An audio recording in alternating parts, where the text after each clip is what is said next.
people always think the strongest move is to explain yourself, to send that long message, to clear the air, to make sure he understands how you feel. Let me tell you something real. The most savage way to ignore a man is not by pretending you don't care. It's by actually choosing yourself so completely that his reactions no longer control you.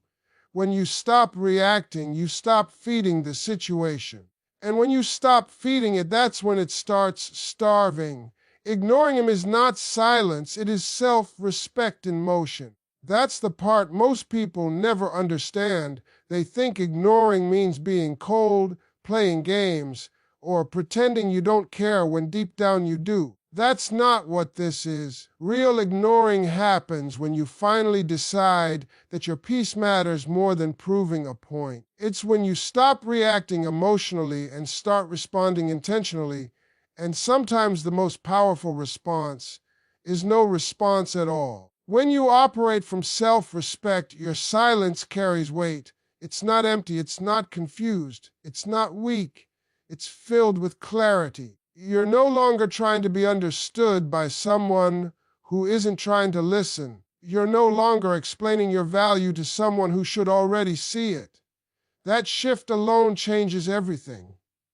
Because once you respect yourself, you stop tolerating mixed signals, half-effort, and inconsistent behavior. Silence driven by self-respect feels different. It's calm. It's steady. There's no anxiety behind it. You're not watching your phone every minute. You're not hoping he'll notice.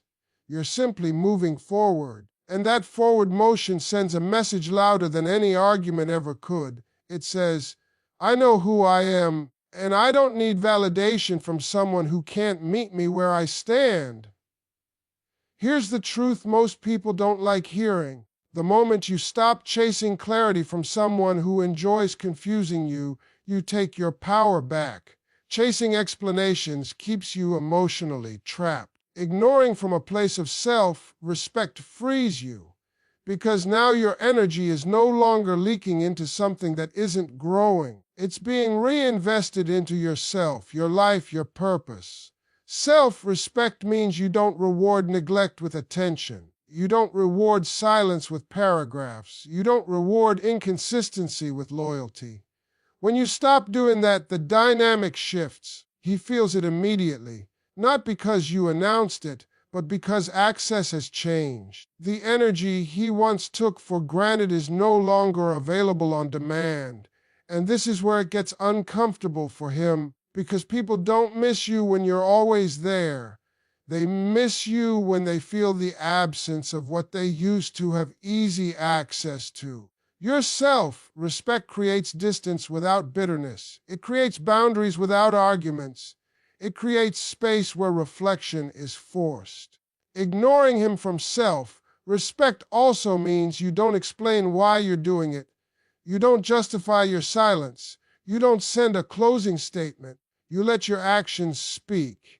When someone truly values you, they don't need a breakdown of your boundaries. They feel them. This kind of ignoring isn't loud, and that's why it's so effective. It doesn't seek revenge, it seeks alignment. You're no longer bending yourself to keep someone comfortable at your expense. You're standing still in who you are and letting anyone who can't handle that fall away naturally. That's why ignoring him this way hits so hard.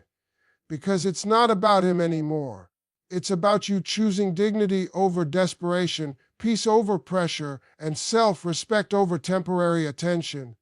And once you make that choice, everything changes. Attention is currency, and once you understand that, you stop giving it away to people who haven't earned it. Every text you send, every call you answer, every time you rush to respond, you're spending something valuable. Most people don't realize they're paying full price for someone who's barely investing anything back. When you remove your attention, you don't become invisible, you become valuable. Scarcity changes perception, and perception changes behavior. See, attention feeds ego. When someone knows they can reach you anytime, get a reaction anytime, pull emotion from you anytime, they relax. They stop trying. They stop showing up with intention, not because they're evil, but because human nature gets lazy when access is unlimited. When you pull that access back, it creates a gap, and that gap forces awareness. The moment you stop responding instantly, stop checking in, stop explaining yourself, something shifts. He starts noticing the silence not because it's loud, but because it's unfamiliar. His mind fills in the blanks. Questions start forming. Where did that energy go? Why isn't she reacting the same way? Why does this feel different? And that curiosity is powerful because curiosity leads to pursuit. What most people do wrong is they keep spending attention hoping it will buy commitment. But attention doesn't buy commitment. It buys comfort. And comfort without effort kills desire. When you stop pouring your attention into someone who's unsure, you take away the comfort and leave only the truth. Either he steps up to regain access, or he fades away because he never valued it to begin with. Removing attention isn't about punishment, it's about honesty. You're no longer pretending you're okay with less than you deserve. You're no longer entertaining inconsistency just to avoid loneliness. You're saying without words that your energy is precious and not everyone qualifies for it. And here's the part that really changes the dynamic. When you stop giving attention outward, you start giving it inward. You focus on your growth, your routine, your goals, your peace. That self-focus changes your presence. You walk differently. You speak differently. You don't need approval because you're no longer seeking it. That inner shift is felt, even from a distance. He doesn't miss the conversations as much as he misses how he felt being the center of your attention. When that spotlight turns off, it exposes the reality. Was there substance, or was it just convenience? Attention withdrawal brings clarity faster than any confrontation ever could. People always reveal their true intentions when access changes. Some will try harder. Some will test boundaries. Some will disappear. None of that is your problem anymore. Because once you understand attention is currency, you stop negotiating your worth with it. You invest it where it grows, not where it drains you. Consistency will always beat confrontation because confrontation gives emotion a stage and consistency quietly rewrites the rules. Most people think the way to be heard is to argue, to explain, to raise their voice until someone finally understands their pain.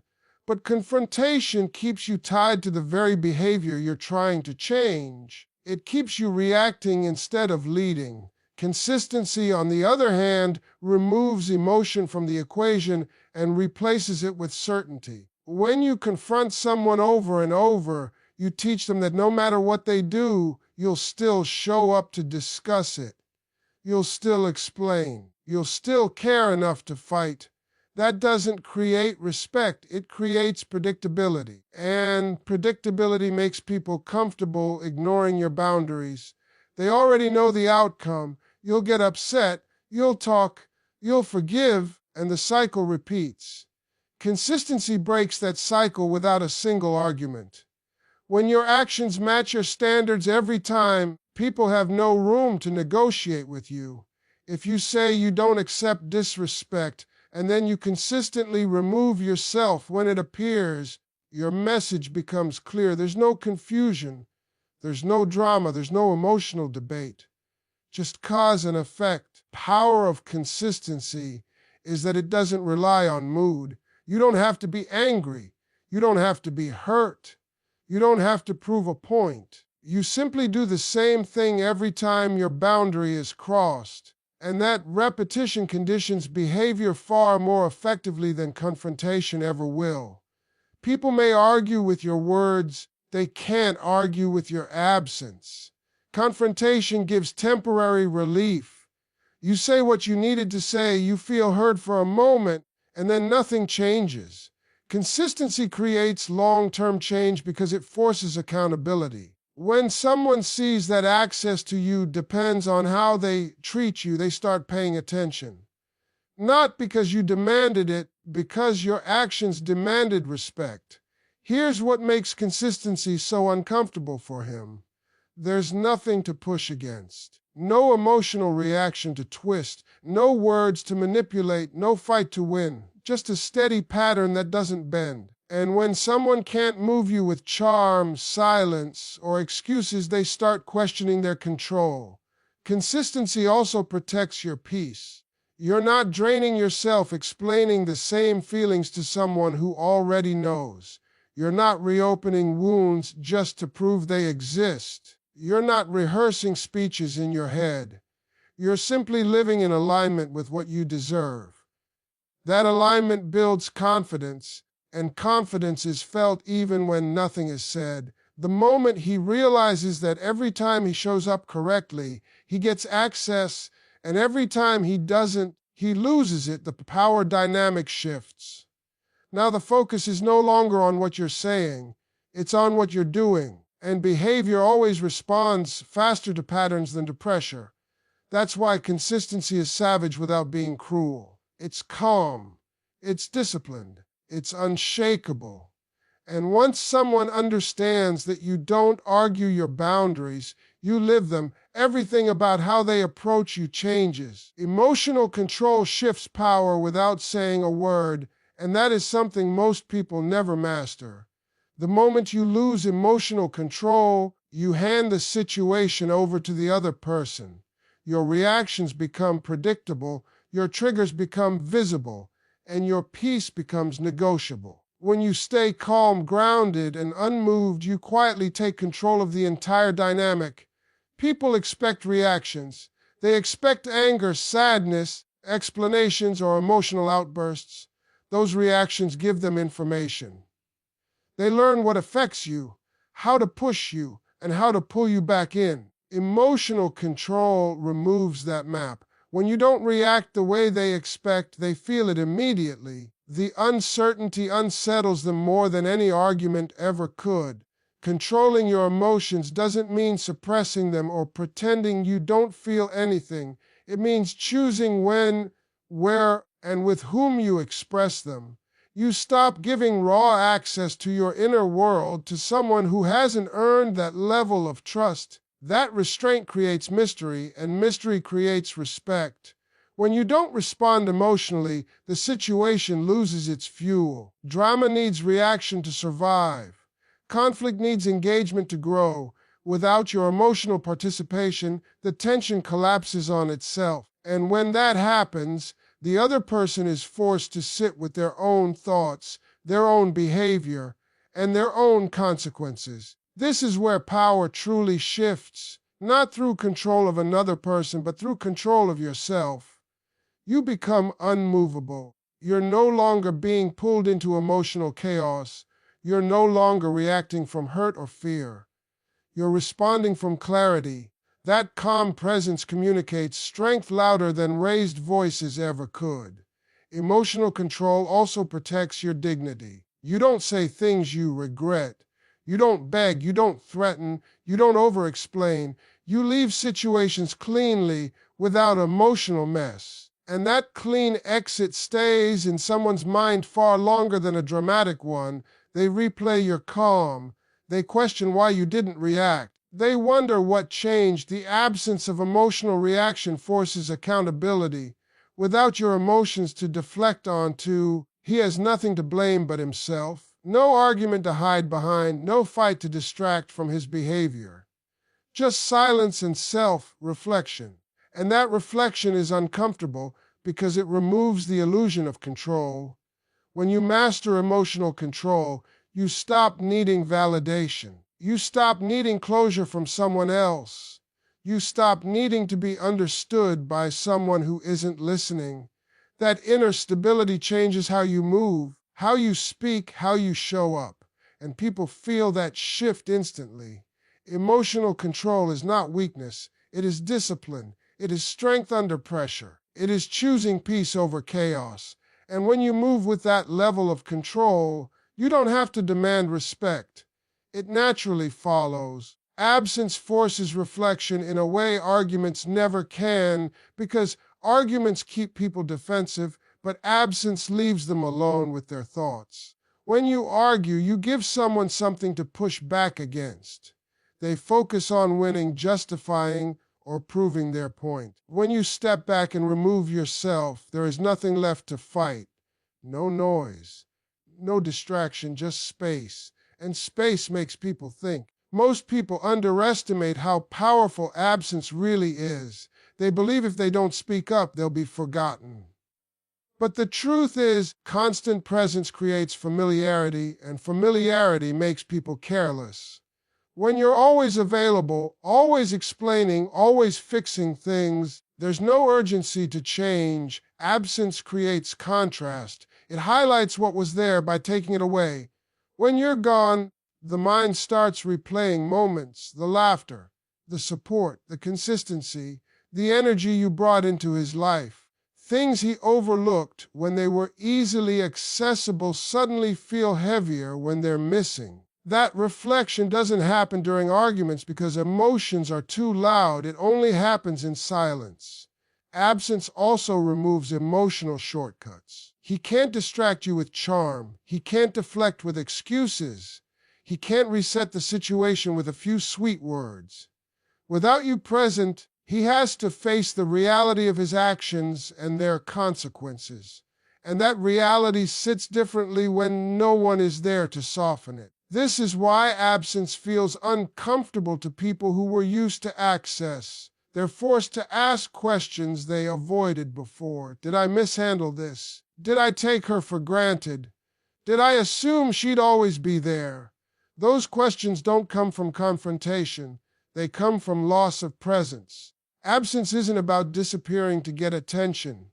It's about stepping away to restore balance. You stop being the emotional manager. You stop carrying conversations. You stop fixing what you didn't break. That withdrawal creates emotional weight, and emotional weight leads to awareness. What makes absence so powerful is that it's clean. There's no anger attached to it, no insults, no ultimatums. Just a quiet removal of yourself from a situation that no longer serves you. That kind of exit lingers in the mind. It leaves unanswered questions, and unanswered questions demand answers. While you're absent, something else happens too. You regain clarity. Without constant interaction, your emotions settle. You see things more clearly. You remember who you were before you started overgiving. That clarity strengthens you. Whether he comes back or not, absence doesn't guarantee someone will return, but it guarantees truth. It reveals whether someone valued you or just the convenience of you. And that truth is more powerful than any argument you could ever make. Self-focus creates attraction without chasing or explaining, and this is the part that changes everything when you truly understand it. The moment you stop making someone else the center of your emotional world, you shift the entire energy of the situation. Most people think attraction is built by effort, by showing up more, by doing more, by proving more. But real attraction is built when someone sees that your life is full, grounded, and moving forward with or without them. When you focus on yourself, you stop monitoring his actions, you stop reading into messages, you stop checking timing, tone, and silence. That mental freedom shows up in how you carry yourself. You become lighter, calmer, more confident. And confidence is magnetic because it doesn't ask for permission. It doesn't seek approval. It simply exists. Self-focus is powerful because it removes desperation from the equation. There's nothing more unattractive than needing someone to validate your worth. When your happiness depends on someone else's attention, they feel that pressure, even if you never say a word. But when your happiness is self-generated, people feel drawn to you because there's no emotional burden attached. Biggest mistake people make is trying to be chosen instead of choosing themselves. When you're constantly trying to be seen, heard, or prioritized, you place the power in someone else's hands. Self-focus takes that power back. You're no longer waiting to be picked. Building a life that feels good to you, and anyone who wants access has to add value to it. When you invest in yourself, your routine changes. Your standards rise, your tolerance for inconsistency drops. You're no longer impressed by words without action, and that shift is noticeable. He may not know exactly what changed, but he feels it. The energy that once revolved around him is now grounded within you. Self-focus also creates emotional independence. You don't collapse when someone pulls away. You don't chase reassurance. You don't overthink every interaction. You trust yourself. That emotional steadiness is rare, and rare things attract attention naturally. The irony is that when you stop trying to attract someone, you often become more attractive to them. Not because you're playing hard to get, because you're genuinely engaged with your own life. You have momentum, purpose, direction. People are drawn to movement, not stagnation. Another powerful part of self-focus is that it exposes intentions.